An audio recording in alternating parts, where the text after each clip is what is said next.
I'm sure you heard of this misconception before. Full frame produces more bokeh than micro four thirds. That is completely wrong.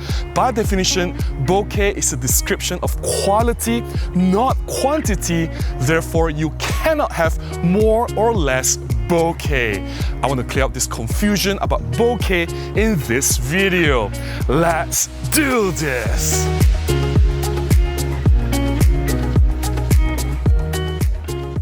The word bokeh was originally a Japanese word. It simply means blur.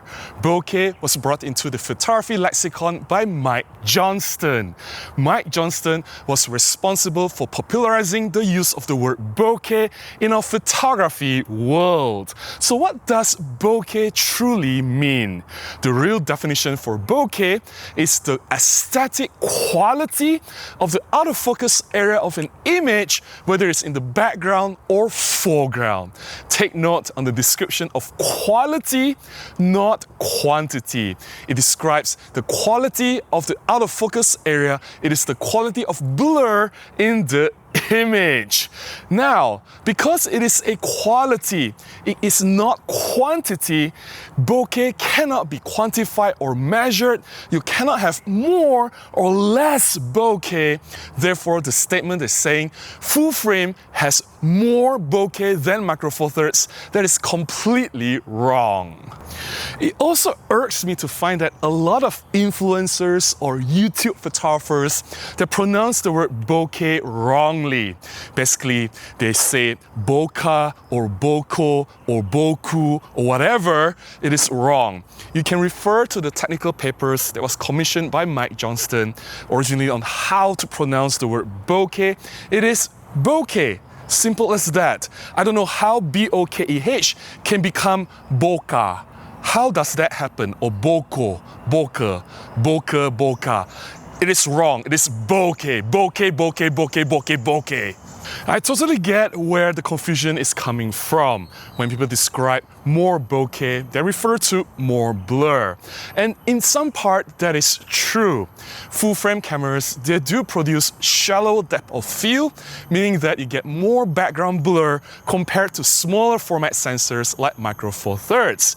That is the truth. If you want as much blur as possible, if you want to blur off the background to isolate your subject, you want shallow depth of field effect, then full frame is the better solution compared to micro four thirds. I'm not denying that as a fact. But to describe the amount of blur as bokeh, that is completely wrong. I know it is all technicalities. Some people will say semantics, it is the same, but no. Bokeh is very specific. There's a reason why we have the word bokeh in the photography language. We want to describe the quality of the blur. Yes, you may have more blur in your image. You may have more shallower depth of field effect. The background is blurrier, but it doesn't mean it is better if the quality of the blur is bad. If your background blur is harsh, is nervous, it is not smooth, it's distracting, no matter how much blur you get in your background, it still can be distracting and it can destroy your image as well. It is very important to separate the quantity and the quality. When we describe the quantity of the blur, how much blur, it is the shallower depth of field. But if you want to describe the quality of the blur, the bokeh, then we're talking about how smooth, how creamy, how pleasing, how beautiful it is. There is a big difference. So we've established that full frame doesn't produce more or less bokeh than any other formats. But does full frame produce better bokeh than micro four thirds?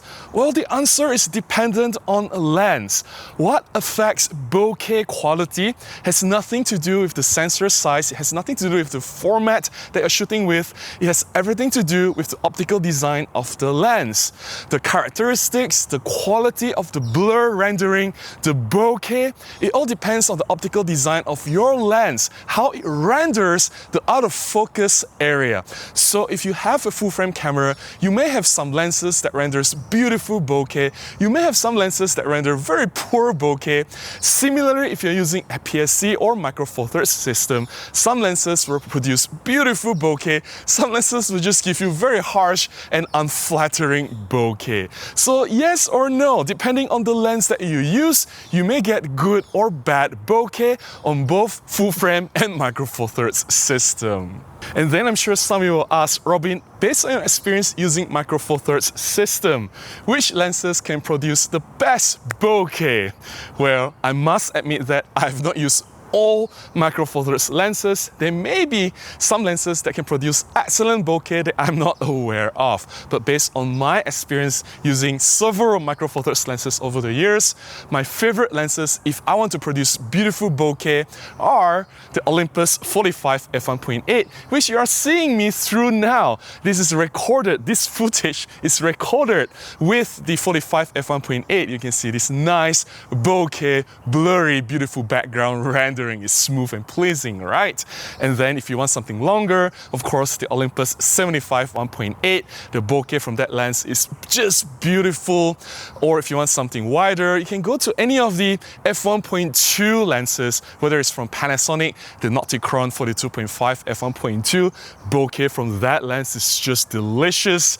And then there's, of course, all the f1.2 lenses from Olympus, the Trinity 17, 25, and 45 f1.2. These lenses, as described by Olympus, they produce feathered bokeh, so the bokeh will look smooth, pleasing, buttery, creamy, right? And even the f1.8 primes, 25 f1.8, 17 f1.8, they can produce beautiful bokeh.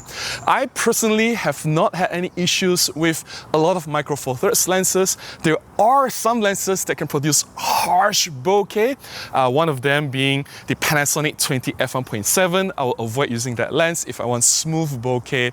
And there are several other lenses there and here, but I don't think they are worth mentioning. Generally, the bokeh are pretty good. I have no issues whatsoever, but if you want beautiful bokeh, if you want the best bokeh, then of course the lenses that I've already listed earlier. That's all to share about bokeh, and hopefully I've cleared out some confusion. Bokeh is not a quantity, it is the description of quality. You cannot have more or less bokeh, so the statement saying that full frame has more bokeh than Micro Four Thirds is simply wrong.